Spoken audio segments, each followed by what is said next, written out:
Alors, t'es prête pour le prochain thème? Mais écoute, allons-y, c'était quoi les peurs, non? Ouais, exactement, ouais, ce qu'on avait dit. Je pense qu'au début, ça serait bien. Est-ce qu'on pourrait distinguer ces peurs? Finalement, il y a plusieurs. On a tous déjà des peurs différentes, et puis il y a comme un peu des niveaux, tu Oui, vois? il y a certaines peurs, j'ai envie de dire, on a toujours le choix de les traverser ou pas, d'en faire ce qu'on en veut. On a tous peur de quelque chose de tout à fait concret.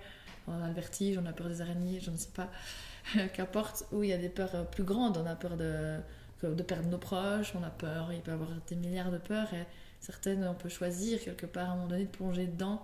Et puis d'autres, j'ai l'impression que on choisit pas de plonger dedans et elles nous rattrapent. Je sais pas ce que Mhm. tu en penses. Ouais, c'est comme si t'étais obligé, en fait. Enfin, c'est comme si pour t'en sortir, t'étais obligé de plonger dedans. Si tu reprends l'exemple, par exemple, le vertige, finalement, tu peux mettre ça de côté toute ta vie. Et puis c'est ok, tu peux vivre comme ça. Et il y a d'autres peurs, quand t'es mis face au mur, si tu plonges pas dedans, t'avances pas. Mhm. Je sais pas si tout le monde peut se reconnaître dans toutes les peurs qu'on peut évoquer. Peut-être, est-ce que le contrat d'âme de chacun a une résonance avec le fait d'avoir choisi de traverser telle peur, d'avoir ouais, tout un travail à plonger dans des choses qui sont très difficiles. Je suis pas sûre que chaque âme vive ça, mais en tout cas, je pense que ça peut résonner pour quelqu'un. Je sais pas ce que tu en penses. Ouais, c'est bien de le préciser parce que comme tu dis, on vit pas tous avec les peurs avec la même intensité. Puis suivant ce qu'on a choisi de venir expérimenter sur la Terre, on n'est pas tous poussés aussi à guérir les mêmes choses. Donc en fonction de ce que tu dois guérir, il y a une situation qui s'y présente ou non. C'est ça. Et c'est pour ça que des fois, ça peut être des fois mal compris de l'extérieur parce qu'on se dit, mais peut-être pourquoi moi j'ai pas tellement peur de ça et pourquoi toi ça te prend des proportions aussi grandes, pourquoi est-ce que c'est si difficile pour toi. Voilà, parce que pour moi, peut-être mon âme a choisi d'aller creuser ça en long, en large, en travers et que c'est ok, que j'ai pas le choix et que quelqu'un qui ne l'a pas choisi, c'est aussi ok, mais que ça résonnera moins Mhm. pour cette personne qui n'a pas forcément choisi là-haut de traverser tout ça. Ouais, exactement. Et puis par exemple, pour toi, ça serait quoi? Enfin, c'est quoi, disons, une peur concrète, un truc standard, et une peur vraiment où le truc le pire. Tu vois comment? Ok, Comme ça, peut-être de que pour sentir un mieux peu ça. comprendre un peu la différence. Mhm. Je prenais l'exemple du vertige Ouais, avant. ouais. Typiquement, Mhm. je me sens assez concernée, que j'essaye de. Je suis du genre à pas mal traverser mes peurs, donc j'ai pas envie de me contenter de me dire j'ai le vertige et je vais pas où j'aime pas. Après, ça dépend, j'ai certaines limites où je vais pas y aller, mais j'essaye de me dire j'ai le courage de traverser et j'essaye. Ça serait une peur un peu basique. Et puis la peur démesurée, peut-être qu'on l'a de toute façon un peu tous d'une certaine façon, ça serait la peur de mourir. Et je pense qu'on l'a tous traversé d'une façon ou d'une autre, de manière différente, d'une manière forte ou moins forte, ou en tout cas à des moments différents de notre vie. Je sais pas si ça te parle, et du coup, Oui, toi, quelles sont tes peurs? je dirais une peur standard, je sais pas moi, de certains insectes, Oui. disons. Et c'est pas du tout un truc que j'ai envie de traverser. Vraiment, je m'en fous de ça, je les habite et puis voilà, Non. tu vois. Et puis, donc il y a celle-là. Et puis il y a la peur pour laquelle j'ai dû traverser, c'était la peur de mourir. Mhm. Et en fait là, c'est ce dont on parlait avant quand t'as plus le choix. Oui. C'est pas comme en mode la petite araignée, je m'en fous, loin, je la fous dehors, ok. Mais là, on pouvait pas mettre de mouchoir dessus sur cette grosse peur parce que tu peux pas, tout simplement, Mhm. c'est impossible. Et je dirais peut-être on pourrait un petit peu détailler comment on a fait pour traverser ces grandes peurs et quels étaient les symptômes accompagnés de ces peurs qui font très très peur. Je pense que c'est une bonne idée. Encore une fois, je pense que pas tout le monde peut se retrouver là-dedans, mais si chacun peut puiser quelque chose et que ça parle, ça me paraît Mhm. important. Comme tu dis, on n'a pas le choix d'aller dans cette peur-là.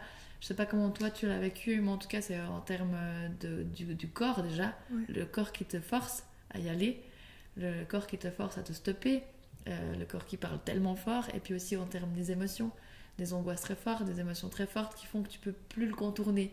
Au point que, alors que tu avais un quotidien qui allait super bien, tu te lèves le matin, tu vas travailler, tu vois tes amis, tu as une vie tout à fait calée et adéquate pour toi à ce moment-là, et tout à coup, ton corps se met à avoir des choses que tu peux plus mettre en sourdine, tu as des angoisses qui débarquent, tu sais pas pourquoi, tout à coup, tu es angoissé dans la journée.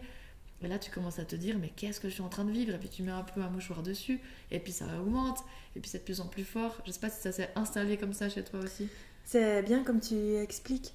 Et puis surtout le fait qu'il n'y a pas vrai. Enfin, c'est pas qu'il n'y a pas de déclencheur, Mais en fait, ça se déclenche quand tout va bien. Oui, Et du coup, tu comprends pas. Parce que t'es normal dans ta life, en train de vivre normal, quoi. c'est ça. Qu'est-ce qui se passe, tiens? Qu'est-ce qui se passe? Et vraiment, en un claquement de doigts, donc ouais, tout va bien en un claquement de doigts. C'est comme si t'as la pièce qui se retourne et tout va mal. Oui. Dans le sens où, ben, par exemple, pour moi, du jour au lendemain, j'arrivais plus à m'endormir la nuit, j'avais des sursauts. Mais mon corps, il a jamais fait ça et j'ai jamais eu de problème de sommeil. Vraiment le truc à l'extrême. Oui. Après, tu as tout ce qui va avec, ben, par exemple, les battements du cœur qui s'accélèrent, mais ils s'accélèrent pas de 5 battements, mais de 30 battements. Alors, comme si tu avais couru un marathon alors que tu es tranquille chez toi, rien à voir, tu vois. Il y avait tellement de, par exemple, aussi des problèmes pour parler, la musculature qui se crispe. Et ça, c'est vraiment venu en un claquement de doigts, en fait. Ouais, d'un coup comme Je ça. pense que toi aussi. Oui, moi c'est surtout le plus frappant, c'est les angoisses. Tout à coup, tu fais ta journée et t'es angoissé par des trucs qui, sur le moment, n'ont aucun sens. Pourquoi est-ce que t'aurais peur d'aller au travail ce matin-là? Aucun sens, t'y allais la veille. Des peurs comme ça qui devenaient très fortes, et puis bah, de la peur d'aller se coucher pour dormir. Pourquoi est-ce que j'aurais peur de m'endormir? Et puis là, bah, du coup, le cœur se met à accélérer. Tu commences à faire beaucoup de cauchemars, d'avoir des choses qui te traversent, et puis après, bah, tout le corps se met à se crisper. Moi, ça c'est aussi transmis par la mâchoire, par toute la tête qui se met à grincer, les grincer des dents la nuit. On se dit, mais qu'est-ce qui se passe? Le corps, il est en train de partir en wine total. C'est fort ce que tu dis avec le sommeil. Quand tu as peur d'aller te coucher. Moi, j'avais aussi la boule au ventre avant d'aller dormir. Alors que en temps normal, je peux m'endormir sur une place de fête. Ou non, mais vraiment, hein, partout, j'ai zéro problème. Dans les avions, zéro problème. Et là, d'un coup, t'as la boule au ventre d'aller juste te coucher dans ton lit, en fait. Donc, c'est fort. Et puis, à ce moment-là, t'as cette peur, vraiment là, qui ressurgit. C'est ta peur la plus forte. T'as l'impression que tu vas mourir. Mais tu te dis, mais attends, mais il n'y a rien qui va. T'as de l'eczéma, t'as plus faim. D'un coup, si tu pourrais sauter en balcon, tu sautes. Enfin, il n'y a que des problèmes. Et tu comprends pas pourquoi. Puis j'ai l'impression qu'il y a beaucoup d'idées qui traversent, dont on n'ose pas trop parler, des pensées, des choses un peu sombres qui te passent par la tête. Et tu te dis, mais je peux pas le partager, mais qu'est-ce qui se passe? Qu'est-ce que je suis en train de vivre? C'est vraiment une angoisse où on a l'impression qu'on est en train de mourir. Et j'ai une phrase comme ça qui me vient souvent, que j'ai pu évoquer avec des personnes autour de moi, c'est de dire, mais alors la mauvaise nouvelle, vous êtes en train de mourir, donc c'est vrai. Mais la bonne, c'est que derrière se cache une renaissance. Alors ça, on y reviendra parce qu'on n'y est pas encore, ça prend du temps, c'est compliqué, mais oui, on est réellement en train de mourir à ce moment-là. Et c'est pour ça qu'on est confronté à nos pires cauchemars, en fait, à nos pires angoisses, et il n'y a rien de faible là derrière, tout à coup ça tombe dessus et on pourrait le prendre contre soi ou se dire encore une fois peut-être que c'est une bénédiction à transformer quelque chose, mais à ce moment-là on est juste dans cette peur extrême d'avoir, je sais pas, comme si on allait mourir. Et je sais pas ce que tu en penses, mais c'est comme si dans ce moment-là on va développer des ressources qui sont insoupçonnées, des choses qu'on n'est même pas au courant qu'on est capable de mettre en place, parce que là on n'a plus le choix, parce qu'on a tellement l'impression qu'on est en train de mourir que finalement on se raccroche à quelque chose parce que c'est notre seule façon de pouvoir faire. Et je sais pas si tu as aussi eu cette impression de juste te raccrocher à quelque chose de non palpable, ou quelles étaient tes ressources à ce moment-là. C'est exactement juste quand tu dis te raccrocher à des choses entre guillemets qui n'existent pas. Parce que moi j'essayais de me raccrocher par exemple aux somnifères. Je me suis dit bon ok, je vais prendre des somnifères. Et en fait les somnifères ils fonctionnaient pas du tout. Parce qu'en fait, on me demandait pas d'aller prendre des médicaments pour cacher ma peur, on me demandait d'aller plonger dedans. Et ben, par exemple, je prends jamais de médicaments, et là, d'un coup, tu prends des somnifères forts, et ça fonctionne pas. C'est là que tu vois qu'il y a autre chose derrière. Et que tu peux plus mettre le mouchoir dessus, comme dire, ah, la petite araignée là, ciao bonne. Tu vois? Ouais. Et à ce moment-là, toutes les ressources que tu as développées depuis ta naissance, elles fonctionnent pas. Pour régler ce problème. Il n'y a rien qui marche. Il n'y a rien du tout qui marche. Tout ce que tu as l'habitude de faire pour te sentir bien, bah, même typiquement dormir. Tu vois, quand tu te sens pas bien, tu dors, bah, là tu peux plus. Tout ce que tu as mis en place depuis ta naissance pour que tu ailles mieux, normalement, ça ne marche pas tellement le problème, il est... Enfin, la peur, le problème, disons, est énorme. Et du coup, tu dois... C'est comme si tu étais poussé à aller chercher des à te raccrocher à des choses qui sont pas palpables, comme tu dis. Et de se dire que même si pour l'instant c'est horrible, tout ça c'est pour du mieux. Oui. Et du moment que déjà tu arrives à te dire ça, et tu arrives à te dire que t'es pas né pour souffrir, la vie n'est pas contre toi mais pour toi, t'avances déjà un bout. Tu vois comment déjà sans forcément avoir mis quelque chose en place, mais juste en étant pas en le prenant pour soi. Oui. Enfin, contre plutôt, oui, tu vois. de dire c'est Voilà. un bon moyen Exactement. de rebondir. Oui. Mhm. Ça me parle ce que tu dis que les somnifères ne suffisent plus. Moi, ça me fait penser à la gestion des crises d'angoisse, par exemple. Bah, on met en place un système pour mieux gérer ses angoisses, c'est super, ça va mieux. Puis à ce moment-là, c'est pas suffisant. Ou alors on pourrait faire ça, mais finalement chaque nuit ça va se répéter. C'est plutôt se dire à ce moment-là, ça m'est presque demandé de traverser la crise jusqu'au bout et de voir ce qu'elle m'amène. Et à ce moment-là, de se rappeler, c'est comme, je sais pas comment dire ça, moi j'ai presque comme une espèce d'image où il y a une espèce de lumière dans le cœur, comme une espèce de lueur dans le cœur qui te dit, mais je suis pas là pour ça. Je sais que ça va changer. Je sais pas comment, je sais pas quand, je sais pas pourquoi, mais de toute façon, je peux me raccrocher à cette lumière dans mon cœur parce que ça va tourner, parce que j'ai la foi que ça va faire autrement et que je suis là pour que ça soit bon pour moi et donc on va pas me laisser comme ça. C'est comme si à ce moment-là, on n'a pas le choix de se raccrocher à la vie, de dire je mets ma foi en la vie en fait. Simplement la vie elle est pas là pour me faire mourir, pas comme ça, pas là, pas maintenant. Donc c'est pour me donner un élan positif. Je sais pas si tu vois. Trop bien, oui. Comment tu vois la chose, c'est vraiment bien. Et puis, je voulais dire encore quelque chose peut-être avec le fait de... Après, on peut pas nous mettre dans des boîtes, mais t'as l'impression que t'es une personne normale, oui. Et en un claquement de doigts, il n'y a plus rien. Ton corps, il n'y a plus rien qui va, mais il n'y a plus rien qui va et t'as rien fait. Et c'est ça aussi le truc de se dire, mais au final, ça peut arriver à tout le monde. Oui. Parce que c'est selon ce que t'as prévu de vivre... t'es pas forcément prévenu en fait, tu vois. Et ça peut en un claquement de doigts changer. Et puis tu te retrouves, comme tu dis là, tu te dis ok, ça, je fais comment maintenant, je me raccroche à quoi. Et puis c'est important ce que tu dis avec la petite lumière, ou comme si tu te disais mais je suis pas venue là sur cette terre pour que ça continue. Je suis pas venue là pour que mon corps il me fasse des fantaisies pareilles. Et puis c'est pas toi en fait, parce que tu te connais pas sous cet angle, tu te reconnais pas. Enfin, c'est pas la personne que tu es en temps normal. Et moi, quelque chose qui m'avait bien aidée, c'est que je me suis dit, comme toi, au final, on n'est pas venu là pour ça, on mérite mieux. Et d'un coup, je sais pas si ça te parle, le mot lâcher prise. Oui. Sur le contrôle.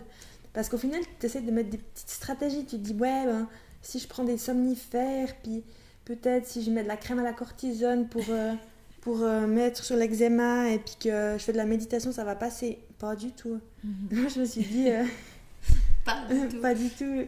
Je me suis dit, ok, je vais faire un exercice, voir si ça marche. De toute façon, au pire, ça marche pas, tant pis. Je me suis dit, là, j'arrive plus à dormir. Mon corps, il fait vraiment n'importe quoi. Je me suis dit, peut-être que je suis en train de devenir folle. Peut-être, je suis vraiment en train de devenir folle. Peut-être que je vais perdre mon travail, peut-être que je vais perdre mes amis, parce qu'au final, qui a envie d'être ami avec quelqu'un qui... Enfin, tu vois, quand tu dors pas, tu peux rien faire. Peut-être que je pourrais plus jamais faire de sport, peut-être que je devrais être suivie par quelqu'un, tu vois, enfin, dans le sens psychique. Ouais, peut-être vraiment que je suis en train de devenir folle, et puis peut-être que je pourrais plus rester dans mon appartement. Parce que tu vois, quand tu dis tu peux plus dormir, tu vois toutes les conséquences qui vont derrière. Voilà. Puis peut-être que je vais mourir, je me suis dit. Et je me dis, si tout ça se passe, c'est ok. Voilà. Ok. Pas le choix. Pas le choix. J'ai dit, ok, si je devrais tout perdre, je perdrai tout. Si je devrais me faire interner, ok. Et puis au final, si je perds toute ma thune à cause de ça, d'accord, ok. Non, puis j'étais ok avec tout ce que je viens d'énumérer, j'étais ok avec le fait que ça se passe. Puis c'est là où t'as lâché le contrôle, et puis après c'est là où tu trouves direct la solution. Oui. Tu trouves directement le problème. Puis 48 heures après, je crois que c'était 48 heures après, j'avais le pourquoi. Pourquoi. Et j'ai tout compris. Tu comprends jamais tout, mais il y a un bout du truc qui se passe. Ouais. Et puis ça a été mieux. Mmh. Tu vois ? Ça me parle cette idée de lâcher prise, c'est un peu ce que je te disais d'un coup, tu remets ta confiance dans la vie. Parce que finalement, t'as plus que ça. Donc tu dis, ok, advienne que pourra, je dois juste faire confiance, traverser, avancer. et petit à petit les pièces du puzzle se mettent en route. Mais ce qui est difficile, c'est qu'on ne comprend pas à ce moment-là ce que ça nous est demandé, pourquoi on traverse ça. Et parfois, c'est difficile aussi de le partager, parce que qui comprend à ce moment-là? Et en même temps, même si on est bien accompagné ou qu'on peut être écouté, entendu, c'est quelque chose que je crois qu'on doit beaucoup traverser seul aussi. C'est un travail un peu d'autonomie et de responsabilité, de se dire, bah, des fois, j'ai même pas de mots à mettre dessus, en fait. Je dois le traverser seul. Je dois m'accompagner. À ce moment-là, je dois être mon meilleur ami, encore une fois, pour vivre ce moment avec toute cette intensité. Et puis, une fois que je lâche, et bah, comme par magie, on comprend petit à petit le pourquoi ça m'a demandé de traverser ça. Je sais pas si tu le vois comme ça aussi, mais... Oui, oui, et j'avais l'impression, je sais pas pour toi, mais comme si on était venu là, enfin on avait un style de vie, oui. Et puis ben, pour nous qui nous correspondait finalement. Oui, on croyait. Tu crois, exactement. Et puis t'es venu sur cette terre pour faire autre chose, sauf que toi t'as pas compris. Puis du coup t'es dans un moule qui s'appelle le moule A, par exemple. En fait tu dois aller dans le B. Et t'es pas dans le bon moule, et puis on te le fait comprendre, mais sors de tout ce qui... C'est comme si on vient frapper, et moi je voyais comme si quelqu'un était dans mon corps, puis qui faisait des alertes, mais réveille-toi, en fait, t'es pas là où tu dois. Même si toi tu penses que t'es bien, parce que voilà, il y a ta petite vie bien rangée, mais au final, on veut pas... T'es pas venu sur cette terre pour ça. Et vraiment ce truc d'appel, en fait, puis t'as pas le choix de suivre, et puis c'est au moment où tu comprends ça qu'il y a tout qui... Ouais, que t'es poussé finalement à aller vivre une vie qui est plus alignée avec toi. Il y a un peu ça, cette idée aussi, cette impression de devenir fou. Ça me parle beaucoup ce que tu dis par rapport à ça. Pourquoi ? Parce que y a cette résistance, il y a cette partie de nous qui est en train de mourir, et il y a la partie de nous qui veut pas qu'on meure. Notre ego, il est bien ficelé, il veut pas nous laisser mourir. Donc il résiste. Non, ne meurs pas. Et ça nous angoisse, ça nous prend aux tripes. Pardon, ça nous prend tellement aux tripes que mon corps, il est encore en train de se souvenir de ces moments-là. Ils sont forts pour lui, pardon. Et donc il y a cette résistance de ne pas avoir envie de mourir et de dire ok, je lâche prise parce que oui, il y a vraiment un bout de moi qui est en train de mourir, mais je meurs pas totalement, mais je laisse partir ce bout de moi, de ce moule A par exemple, qui me convient plus, pour finalement aller dans ce que je suis pour de vrai. Parce que le moule qui a bien été ficelé, c'est celui de notre éducation, c'est celui de nos croyances, c'est celui qu'on a mis en place dans nos vies antérieures selon notre éthique, nos philosophies de voir les choses. Donc c'est toutes des choses qu'on retient, qu'on maintient, et que non, en fait, va vers ce pourquoi t'es fait, va vers ce qui te rend heureux, ce qui te fait plaisir, et ton rôle ici finalement. J'avais le mot, quand tu parlais, j'avais le mot créer. C'est comme si on te poussait à une petite voix qui arrive puis qui dit mais crée ta vie en fait, arrête de prendre des moules préfaits là. Ça te convient pas ça, donc va créer la tienne maintenant. Puis on te laisse avec ça, puis, voilà. Puis vas-y, tu vois.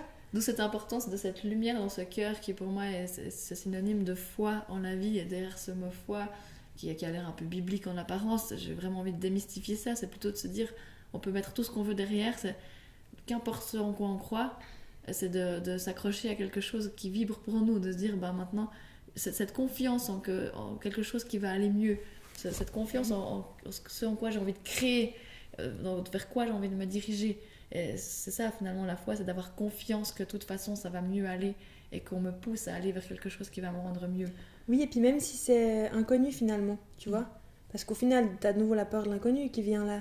Oui. Tu dois la traverser parce qu'on te pousse à faire quelque chose de nouveau, cette peur de l'inconnu qui surgit. Et puis je sais pas toi comment tu te sentais, mais moi je me disais, j'avais toujours l'image comme un serpent qui mue. Oui. Tu sais, puis comme si finalement le serpent il mue, il laisse sa vieille peau, mais ça veut pas, enfin tu vois, c'est comme si tu ressortais finalement de ce parcours une meilleure version.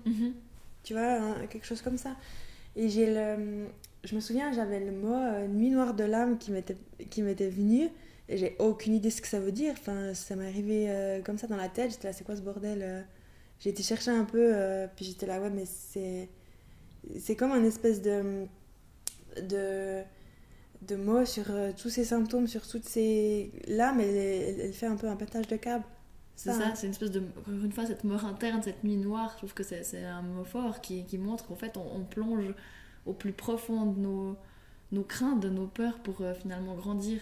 Comme cet exemple à la cave qu'on expliquait de temps en temps, c'est comme si on descend à la cave pour plonger Un enfant qui va à la cave, il a peur, il va pas dire super, je plonge dans la cave et je vais aller voir ce qui se passe. Non, il fait nuit noire, il sait pas ce qu'il va y trouver. C'est un peu la même chose, donc on demande à notre âme d'aller plonger dans dans les peurs les plus grandes, toutes ces noirceurs, dans toutes ces compositions finalement pour grandir encore mieux.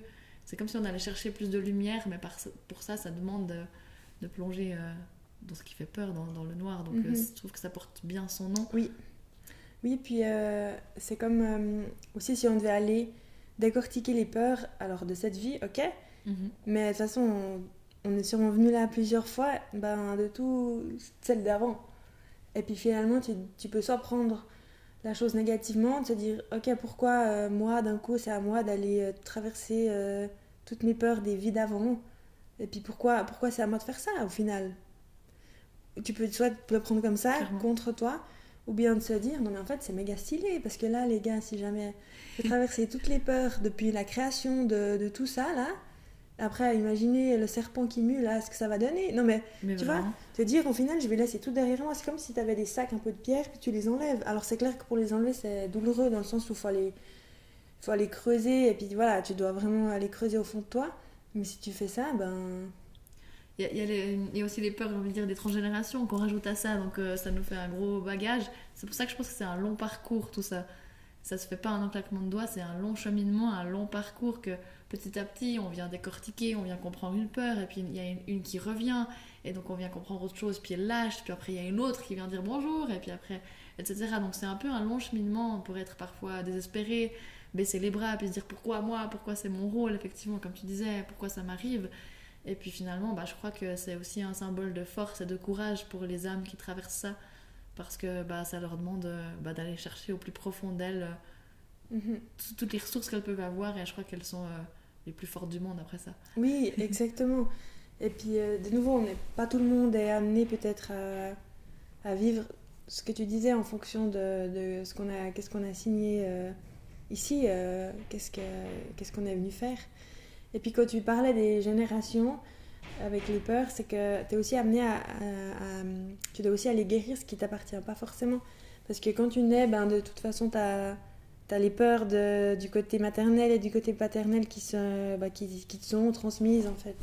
Et puis tu dois aller, aussi aller guérir ça. Et puis j'aime bien quand tu dis chaque âme doit aller puiser la force en elle, mais des fois c'est compliqué de le faire seul. Qu'est-ce que t'en penses? Je crois même que c'est très difficile. Enfin, comme je disais avant, il y a toute une partie où on le fait seul avec soi-même, parce que finalement on est les seuls à avoir notre réponse pour notre propre chemin, notre propre mode d'emploi, encore une fois. Puis en même temps, parfois ça vaut la peine de pouvoir en discuter, de pouvoir se faire accompagner sur des bouts de route. Je vois vraiment ça, tu sais, comme une route où on est le seul randonneur, finalement on est le seul maître de notre sac et de où on pose les pieds. Mais de temps en temps, sur la randonnée, on croise une main qui nous aide, qui nous propulse un petit peu. Et puis parfois on a besoin un petit peu de s'appuyer là-dessus, et malgré tout on a quand même cette capacité d'aller chercher nos réponses dans notre cœur, les mots que tu as canalisés. Ça me paraît important. Les mots qu'on reçoit, les solutions, tout à coup pourquoi on doit faire ça, voilà. Mais tout ce chemin il est difficile effectivement de le faire tout seul, donc je pense que parfois c'est bien d'échanger, de poser ses questions, d'avoir besoin juste de partager son histoire, ou d'être un petit moment accompagné sur comment trouver les solutions, et je crois qu'on peut être à disposition pour ça. Oui, c'est ce que je me disais. Il y a le mot idée qui venait, où au final on pourrait unir nos deux expériences, et puis peut-être proposer aux personnes qui en auraient besoin en fonction de la situation, comme un accompagnement plus ou moins adapté, en fonction au cas par cas. En tout cas, d'écouter les histoires, ça c'est aussi intéressant finalement. Voilà, des partages.